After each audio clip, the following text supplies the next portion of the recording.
This is the Into the Paddock podcast.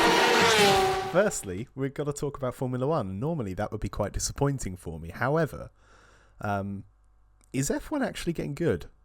Because the Canadian Grand Prix, low-key, kind of fucked with. Like, that was... I mean, it was wildly helped by the conditions throughout. Okay, first of all, you didn't have to describe it all like that, right? We're adults here. I'm trying to appeal to the market, you know. Our age demographic is quite central. So yeah, this weekend was a very good step in the right direction. And as we've been saying over the last few weeks, the main thing, the storyline that's been going throughout all of them is that Red Bull have not looked to have the advantage that we've been used to for over a month now. You know, we're just over a month since the Miami Grand Prix where they genuinely became vulnerable.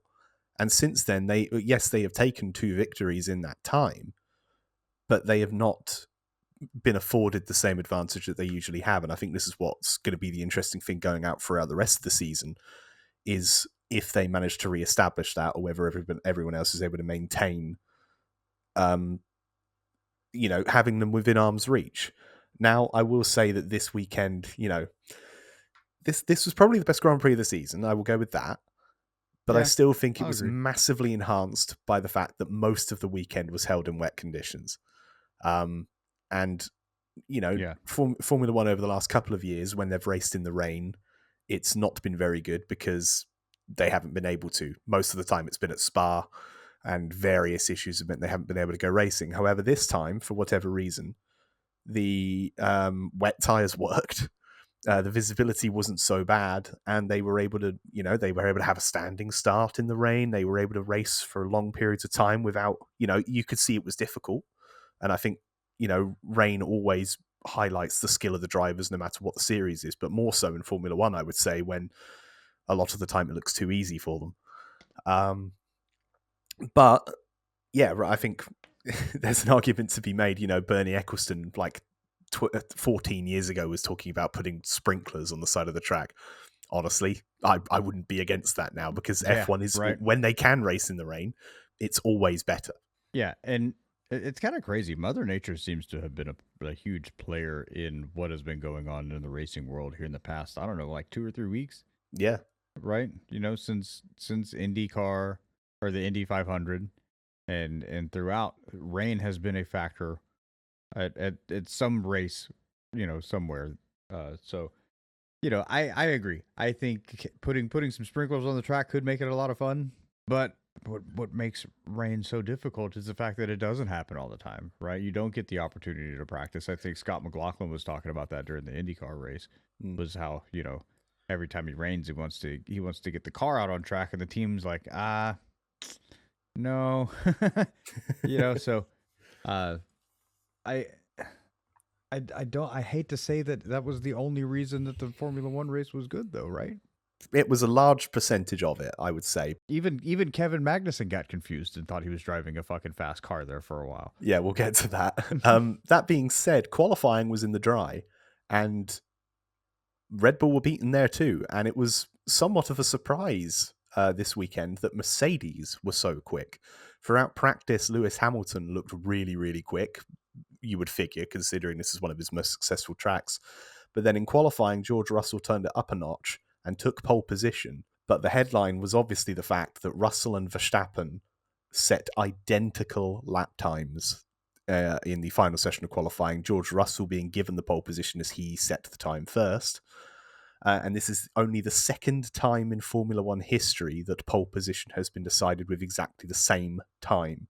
The last time was the 1997 European Grand Prix at Jerez, where it was a 3-way tie for pole position between Jacques Villeneuve, it was 3, Michael Schumacher, and Heinz-Harald Frentzen, I believe it was. I think it was, but yeah, I forgot that it was a 3-way tie. Yeah, you had comers and goers, each. Like Ferrari, McLaren, no, not Ferrari. They were absolutely fucking nowhere. We'll get to them in a bit. Red Bull, McLaren, and Mercedes all had periods of the race where they looked to be the best. George managed to convert pole position into the lead for the opening half of the race, but very quickly, as the track began to dry, but it was still wet, so the intermediate conditions, McLaren, particularly Lando Norris, looked to have a massive pace advantage, and around, I don't know, lap 25, lap 30-ish, Lando managed to fight past both Max and George to get into the lead, and then instantly pulled out by about 4 seconds. His pace was ridiculous. But then everything changed when there was a safety car on lap 30, I believe it was, for Logan Sargent, of course. The safety car came out right as Norris was approaching the pit entry, and McLaren nor Norris elected to take the initiative to pit. Everyone else pitted behind them. And therefore, when Norris pitted a lap later, after being picked up by the safety car, he dropped to third by the time he'd made a stop. So it was kind of Miami, but in reverse. Even Red Bull even told Max that's kind of karma for Miami, if you will. Then you had, for a lot of that stage, it looked as though Mercedes were quicker. And potentially Verstappen, who had inherited the lead in this process, was still vulnerable. However, you then had this really infuriating stage of the race where Norris and Russell kept on tripping over each other and themselves, letting Max Verstappen get away. And then by the end of the race, Verstappen very much had it in control and was pulling away again. And ultimately, Verstappen will go on to take the victory. But the headline, once again, is that Red Bull were vulnerable, and realistically, if Lando and or George or their teams had not thrown it themselves, then either one of them could have been victorious. It remains a very encouraging point of the season. Like, is this going to be it going forward? Are we actually going to have meaningful battles for the first time in a while? We could. For the fucking sports sake, I hope that we do. I think, oh man, what if at the end of the season, the top, I don't know, 2 or 3 teams get penalized by not being able to access wind tunnels, or like do something to slow them down developmentally for the next year. You know what I'm saying? Yeah. Like that could really shake things up, because that's exactly what's happening here, right? Is like Red Bull just cannot keep up with the developmental war because they're like being hindered in doing so. Yeah. For whatever, however you want to slice it, they're being stopped from being able to develop the car. McLaren is obviously excelling at that, and then Mercedes is also seizing a little bit of the opportunity and coming to play. So maybe that's what's making the sport exciting.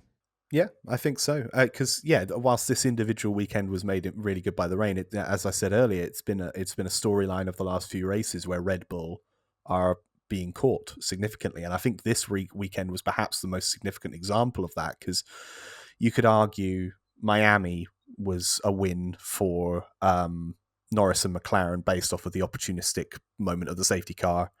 Australia, when Sainz won, was obviously because of Verstappen retiring with the early issues. Monaco, it's Monaco. You can have bogey tracks, and Monaco tends to be a bogey track for dominant cars. This weekend, they were out-qualified and very easily could have been outraced. And yeah, the opportunity was actually there for a genuine fight for the lead, which is something we've been saying for a while that we were missing. We were missing someone going up there and actually taking it to Max and beating them. And on this occasion, they were able to prevail. But it's getting closer, and that's extraordinarily encouraging. Yeah, and hopefully this plays into 2026. I think a lot of the not that I think a lot of the regulations are changing, but a lot of the regulations are changing, right? And so hopefully this has pulled Red Bull away from being able to develop that car, and now they're looking a little bit closer in the future to like 2025, because they're gonna have to keep this momentum going from the last couple of championships, right? So, this could have a lasting impact in the dynasty that is Red Bull, right? And it's going to afford the opportunity for McLaren and Mercedes to now fill that fucking gap. This is the thing with Formula One. I don't want to get too excited, because it's so easy to be disappointed by Formula One. You know, it feels like it's something that's got the potential to be very, very good, and it continually lets you down as years go on. But it's starting to look quite interesting, and I don't really know what to make of it because it's just not, you know. It's the sort of standard with Formula One now. You know, they announced the new regulations, which we'll talk about in a moment. And then as soon as they do that, the sport starts getting good again, and then you start asking, well, why are we changing? But you know, it's the same thing that happened with 2021. You know, we'd had years of terribleness, and then the final year before the regulations changed, it was an absolute banger. But you know, swings and roundabouts, really. But yeah, I think the other thing this race does is sort of related to what we were just talking about. You know, a few back in Australia in March, we spoke about how removing Max Verstappen from the picture doesn't automatically fix Formula One. You know, because Carlos Sainz won that Grand Prix, but it was definitely boring despite the fact that Max wasn't in it. And that was our argument there. Just Max isn't the problem. You don't remove him and it makes it better. I think this Grand Prix showed that Max can win the race and it can still be a really, really exciting one. You know, that if you remove driver biases, you know, I know a lot of people rally against Max because he's winning right now, and I'm certainly one of those people. But I would not mind if Max won all but one race like he did last year, or almost that. I wouldn't mind if Red Bull won almost every race in the season if every one of them was really, really exciting. You know, that's just motorsport, you know? Yeah. If you had to win that on merit. And I was thinking back, you know, while I was watching the race, I was thinking back to the titles of one of our episodes, you know, when Lando won or when Max came out of the race or something. And we talked about how Formula One still isn't good, even if we take away the Max factor, right? But this race, like you said, can go to prove that Formula One can be good even with Max winning, right? It is possible. Yeah, it's very hard to achieve. You know, it has to be under the right circumstances and things. You know, have to play out the right way. But yeah, I think you're right. I think Formula One can be exciting, even if Max continues his win streak, just not by 30, 40 seconds at a time. This is the Into the Paddock podcast.